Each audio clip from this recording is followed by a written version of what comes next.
In this daily scenario, we follow nurse educator Sam as she navigates her role as the advocate of the client.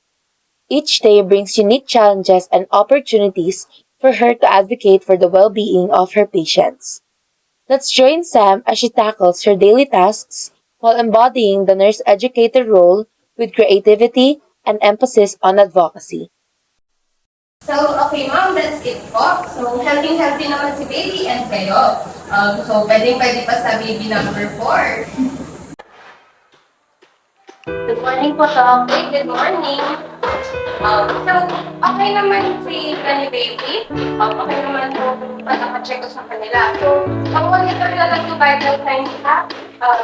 Pero, so far, okay naman lahat. Monitor na lang. So, thank you.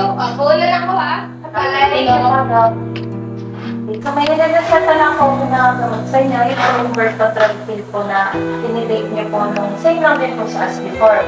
So, mayroon po mga numbers doon para po mag-guide po kayo kung kailan niyo po siya i-take. So, pag tinake niyo po siya nung same time, kapag po the next day, yun din po yung mismong oras kung kailan niyo siya i-take. Naiintindi niyo po ba na? Alam ko kasi alam na po. Pangatlo ko na po kasi sa airport po. So, po sa alas. Okay. So, meron po tayong mga iba't ibang contraceptives. Pwede po tayo ng Bertotral pill, condoms, at IV. Meron din po kung saan permanent na po yung pagkatali po ng fallopian tube. Yun po yung sterile fertilization. Ano po bang mas prefer niyo, ma'am? Gusto ko sana yung permanent. Sure na po ba kayo dyan, ma'am? Okay po. Sige, ilalapit ko po yung kay doktora para po magkaroon po kayo na pagkakain. Thank you po, ma'am. Good morning po, doktora. Good morning. So, may mga changes ba sa mga pasyente natin and may mga concerns pa ba sila? Kay patient Thomas lang po ng room 301, nag-express po siya na medyo hesitant po siya sa treatment plan niya. Nagpapasuggest po siya if meron daw pong alternatives po for her vitamins. Nasabi niya rin po sa akin na interested daw po siya sa sterile fertilization po. Okay. So, sige, check ko na lang ulit later si Miss Tomas para mas makuha ko yung details regarding dun sa gusto niyang mangyari. And also, kakausapin ko na rin si pharmacist para dun sa bagong vitamins na hinihingi ni patient. And sabihin ko na rin na pupunta ka doon and isasuggest ko yun. So, ayun lang. Sige, ako na mag-check later. Okay, thank you. Thank you po, ma'am. Good morning po, Miss Ash. So, sinabihan na po kami doktora na pumunta daw po dito para i-discuss yung treatment plan po ni Miss Tomas. So, nag-explain po kasi siya ng concerns po sa akin na hindi daw po siya comfortable din sa medication plan niya and gusto niya daw po mag-try ng other alternatives.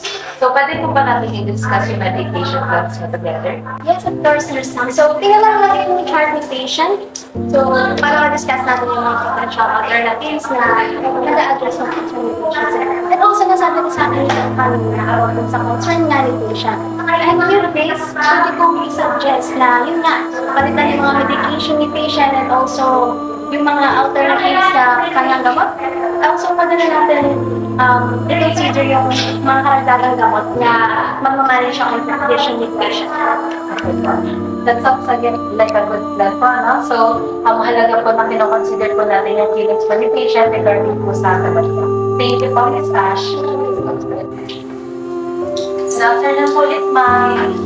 So, nasabi ko na po pala kay Doc yung concerns niyo po about sa medication na pinapapalit niyo. Nasabi ko na rin po sa kanya yung interest niyo po sa sterile fertilization. Sterile fertilization. Balak niya daw po kasi magpa-sterile fertilization since pangatlong pregnancy niya na daw po. Sige po, Nurse, ako na po magpapaliwanag sa mga. Okay po, thank you po. Sterile fertilization na naman yung sinasabi ng nurse. Ma, magpapadali na po ako. Ano yung pagpapadali yung sinasabi mo? Alam mo bang kasalanan sa Diyos yan? Dito kayong magkakapatid, binuhay ko kayong lahat. Ma, buo na po yung desisyon ko. Huwag niya magbuin mo pa rin buhay nun sa buhay niya. Ganon din yon. Parehas lang din yon. Ma, buo Kinaya ko nga, kayanin mo din. Ang pagpapatali nga eh. Kasalanan niya sa Diyos. Ma naman. Tandaan mo naman. Buo na po yung desisyon ko.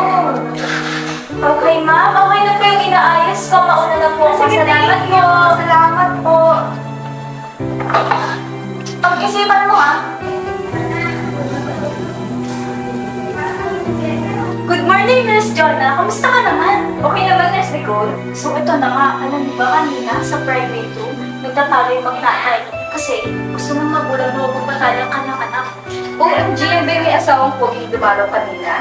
Yes, mismo! Ay, kung ako rin yan, hindi ako magpapatalo. Ang susundin ko si Modra. Hello, excuse me lang ha. Narinig ko kasi ganito yung kanina na pinag-uusapan yung pasyente natin. Alam niyo naman na confidential di ba yung information ng pasyente natin kahit ang close na may pagsasabihan mo. Sorry po, hindi na pumahuli. Alam niyo naman na bilang nurses, mahalaga na i-respeto natin yung privacy ng pasyente natin. Sana i-respeto niyo rin yun. At sa susunod, yung pinag-usapan sa kwarto ay manatili na rin. Good afternoon po ulit, ma'am. Since napanggit ko na po kayo, Doc, about po yung sa mga concerns niyo po about po dun sa vitamins niyo, nakausap ko na rin po yung pharmacist po namin. Meron po akong may offer po na available alternatives po para po dun sa kahit sa request niyo po. So, willing po rin ako mag-provide ng additional information para po dun po sa potential side effects po na pwede niyo pong maranasan doon. Maybe may sinisigurado ko lang na tama yung decision gagawin ko para sa kalusog ng tunay. Wala nga naman po, mahalaga rin po kasi na alam niyo po lahat ng mahalagang information para po makapag-decide po kayo ng tama. At mahalaga rin po na i-discuss niyo po yung mother niyo po, yung real reason po para po magpalagay po kayo, para po maiwasan po yung mga misunderstandings. Thank you po. Thank you po. Kung ayun ang gusto mo sa buhay mo, edi ayun na lang yung gawin mo. Totoo namang mahirap yung buhay. Talagang kinakakilang talaga noon kasi wala akong choice. Kasi pito kayo. Kailangan kong buhayin kayo. Kaya kung ano yung decision mo, ayun na lang gawin mo. Thank you po, ma'am.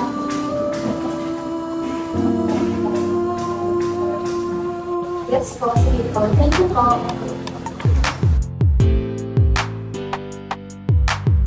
Good afternoon, Nurse Sam.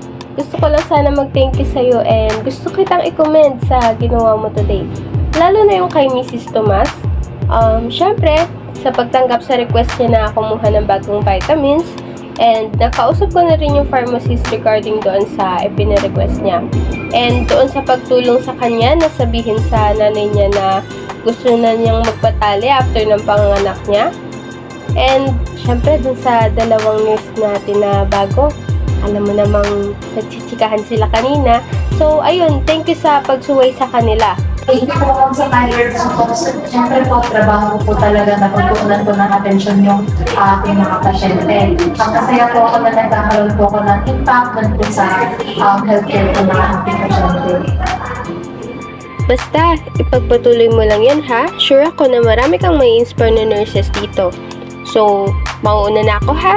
Marami pa akong kailangang gawin. Bye! Ingat!